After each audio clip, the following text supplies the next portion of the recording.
And then everything was right in the world. The Utah Jazz were denied entrance into the Western Conference Finals and thus the NBA Finals. We did not have to sit through a Western Conference Finals or Finals trophy presentation including Karl Malone and John Stockton on national TV. Everyone's happy. It has more to do with the Jazz franchise and not the actual players. I love Donovan Mitchell, y'all already know. I really do feel bad for him given the last 2 years, the 3-1 last year, the 2-0 this year, having the first seed and him giving everything he had on a bum ankle. I legitimately feel bad for him. So Utah basketball might not deserve success, but he definitely does. Before I really get into what happened here, make sure you let me know if you actually care about the gameplay in the background of these. I low-key don't have enough NBA 2K21 Play Now online footage to match what I'm talking about. I try to have at least one team or player that I'm talking about in the footage, and that's why I've been digging back in the archives to like 18, 19, all those other ones. Figured it'd be a nice retro touch. People claim to hate 2K with their entire souls anyway, so if I do use a different gameplay in the background and you hate it and you hate me, let me know. Well, most of y'all hate the Jazz, and they were turned into a pack.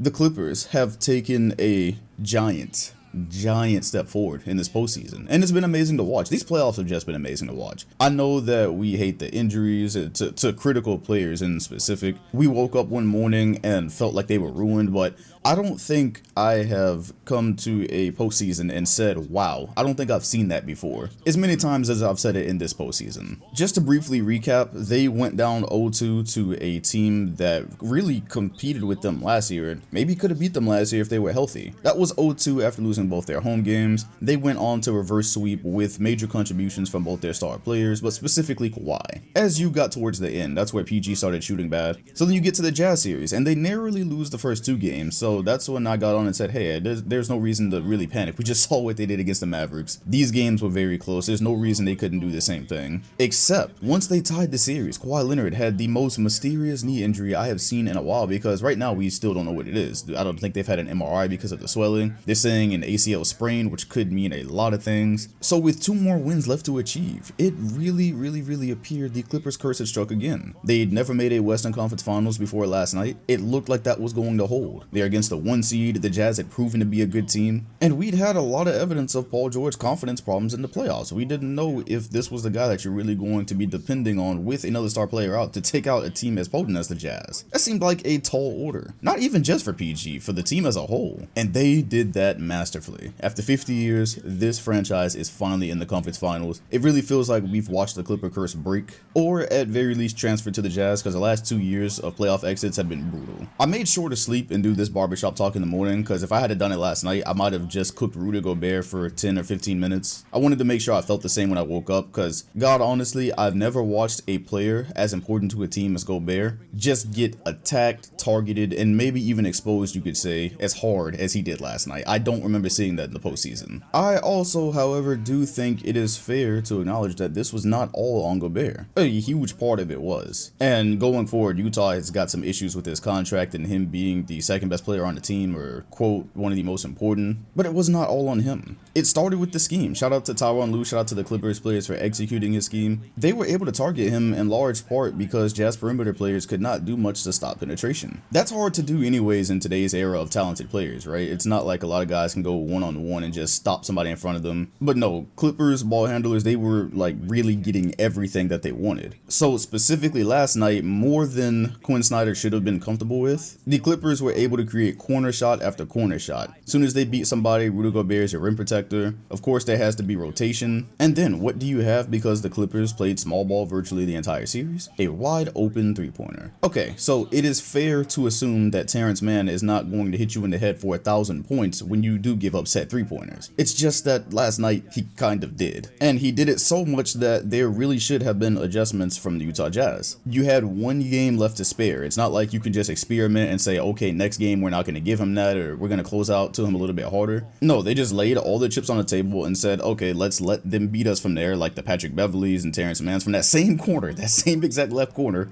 And they did. Gobert would not come out, or 3 did not go out fast enough. They got dotted. The momentum, once we got to the end of the third quarter and the Clippers were down 3, I know the Jazz had lost. That was the point. I said it's over. They've got too much confidence now. The crowd is rocking. The Jazz are shook. Although they did have one more run left in them, no part of me believed the Clippers were walking out of there without a win. Now, if you were the Jazz, what were your options? Really, it was to go small with the Clippers and take Gobert off the floor. Yes, take your, second most important player and defensive player of the year off the floor. Correct me if I'm wrong, but I kind of remember years ago Kevin Durant on a podcast throwing shade at Rudy Gobert, or somebody. Maybe it wasn't KD. I don't want to get cooked on Twitter by KD because I misquoted him. I remember some NBA player on a podcast talking about defensive player of the years getting played off the floor in the context of how the hell is this guy defensive player of the year if in the most important parts of the season he can't be out there. It was years ago, and here we are, and it's the same story today. The entire series, I think there was an and one mixtape of guys scoring on him on the perimeter. I'm talking anytime he would switch, so not just the corner 3, the rotation that gave up the corner 3, not that, but when Gobert would actually get switched onto a perimeter player, every one of them called an ISO, did a couple of under the leg dribbles, and they either pulled up for a jump shot, they took a 3, and I don't have the stats off the top of my head, I'm not a statistician, but I know what I watched, and they murked this dude every single time. They wanted that matchup. And then towards the end of last night's game, they started embarrassing him even more. They started going at him at the rim. He got dunked on a couple of times, but that happens as a big man, right? Throughout the series, he did get caught a couple of times by Terrence Mann. One of them was a putback anyways. But then I don't remember who went high off the glass, like straight into his body and put it high off the glass, but they just started taking turns going at him. It was like, okay, hey, it's your turn to go get some points over Rudy Gobert. The defensive player of the year. I've never seen a less feared defensive player of the year in my entire basketball watching career. Never happened. So like I said, with whichever NBA player that was on the podcast years ago, it's not a secret now, and it has not been a secret, that Gobert, who all season people spend trying to convince you that because of advanced stats is this just monstrous defender and can completely change your team and game, it's not a secret that you can exploit him in the playoffs. And again, it's not all his fault. Not having perimeter guys that can't just,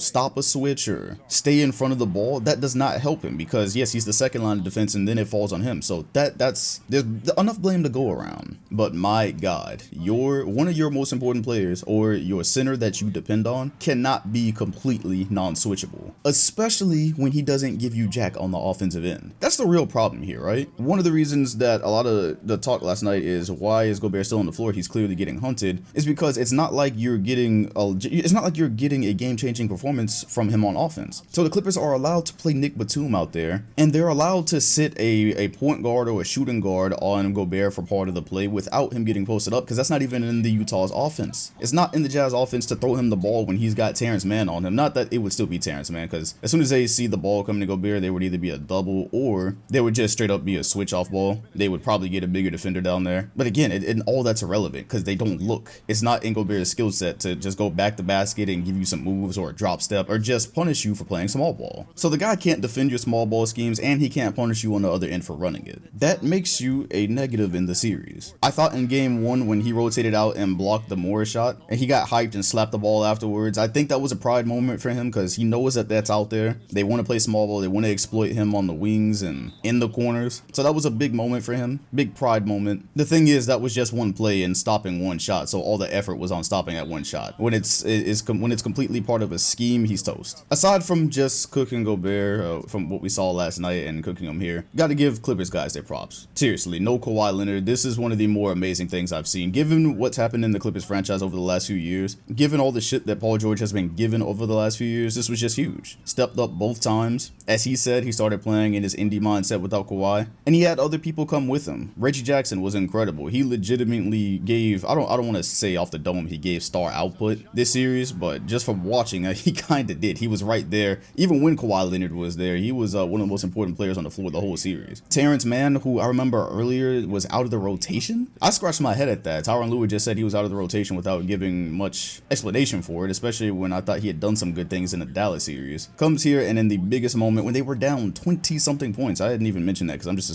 I assumed you watched some level of the game or that you've seen news about it. 20-something points at halftime, and he actually led the comeback. These are the things that normally happen against the Clippers, and it happened to them last night, and it's just been so cool to see, bro. They've gone from practical joke when they were down 0-2 after losing both their home games to very legitimate contender. It's hard because we don't know what's happening with Kawhi right now. It sounds sounds like with the injury he has, it really does sound like he would miss the whole Western Conference Finals, but that's pure speculation. I'm of the opinion they would absolutely need him to win a championship, but they're there. They're in the conference finals. PG is not afraid at the moment right now. I bet you these last couple of games are giving him even more confidence. So they're not going to go away quietly. And I think that's all we've ever wanted from the Clippers, is to just not see them lay down, to just not see them die. It goes back to the Chris Paul and Blake Griffin days. And then what happened last year, we just want to see them give an appropriate fight. And they've done so this postseason, and they've come out successful. And Tyronn Lue, these playoffs are also big for him. Just think back to the last 5 years and people disrespecting his coaching acumen, saying that he wasn't the actual coach of these other teams, and then looking just crazy in the first 2 games of this postseason, because a lot of that was on him. But when you step back and look at it, he's made a lot of adjustments. He's used a lot of different guys, and this was done without Ibaka, who I thought could have helped them. He too would have dragged Gobert on the paint and given them size and being able to switch, so they might not have even had to go all the way small ball and just dare the Utah Jazz to keep playing Gobert or dare them to make a decision with him. One more note on him, by the way, it's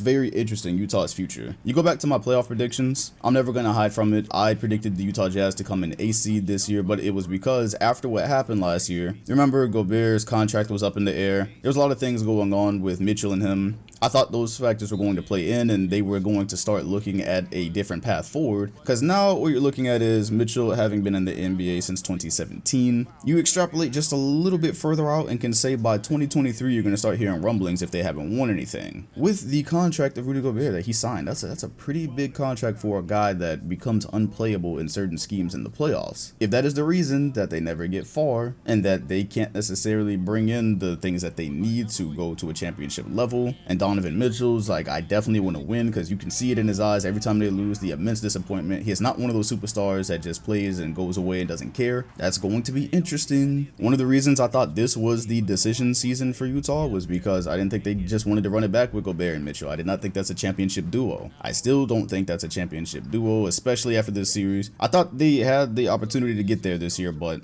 they got broken down. Well, not really Mitchell, but you get it. So you're just gonna run it back with this and keep trying to build around this duo? Or yeah, they paid him a lot of money, so this makes a Mitchell situation down the road become pretty fascinating. And as far as I know, there's not a giant name free agent ever willingly going to Utah. Could be wrong, could definitely be wrong, but I don't know. Those are my thoughts. Clippers and Suns are up. Kawhi Leonard and Chris Paul statuses are in the air. Hopefully we get at least one of them back. I don't have high hopes for having a completely healthy series, but at this point, we haven't needed it for these playoffs to be completely lit. Part of the reason I waited to record this video is because last night I was also working on crazy shit for the stream today. Got a ton of anime characters to throw into the 2K sim. Finally, those mods are usually hidden, so I just went crazy when I found them last night. We'll be streaming later today after this video releases. Also, if I decided to use Ratchet & Clank gameplay in the video, well, that's why I mentioned it, because I've actually been doing a playthrough of this on Twitch. It's by far the best looking game I've ever played, so that's all been cool. Link is in the comment section and description should you be at the stream later. Let me know what you think about this series also in the comment section, and hit the like button and sub if you enjoyed. Also, hit the bell next to my name if you want a notification every time a new video drops. Appreciate you watching, and I'll see you all on the next one.